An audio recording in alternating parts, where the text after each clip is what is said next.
170,000 households with rooftop solar will soon see cuts to the amount of money they receive for selling excess power back to the grid.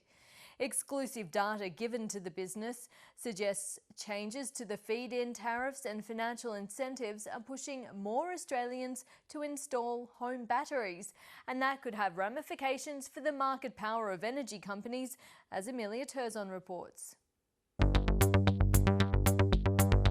This couple installed a big solar system so they could power their home and generate excess electricity to sell to the grid. To cut down the energy bill and possibly to bring it to zero, so we oversized the system for that reason. So what's the deal?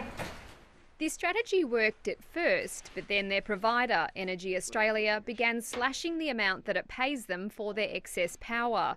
From October, it will again cut feed-in tariffs for 170,000 households. It changes completely all the plans that we have made in terms of the return of the investment that we've done. The energy retailer and its peak body say that feed-in tariffs are falling as cheap energy floods the market. We've got so many renewable generation systems coming online. That means electricity is getting cheaper in the wholesale market. Therefore, the value of the electricity that a solar PV household puts back into the grid is also decreasing in value. We have produced 15 megawatts. The Rignolos wonder why the cost of energy they're buying back from the grid isn't dropping significantly too. It's $80 less in credit. Which is a shocker. There's no negotiation. It's just a one-way conversation. The industry says the cuts are passed on, but retail prices include many other overheads, including the cost of networks, poles and wires.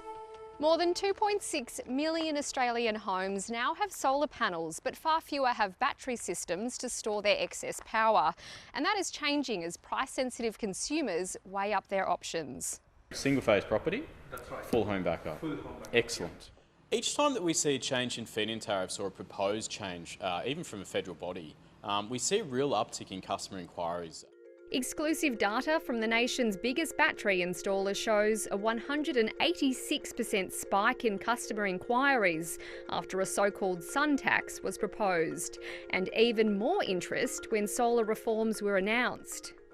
Energy economists say the trend towards battery storage has a downside for power companies.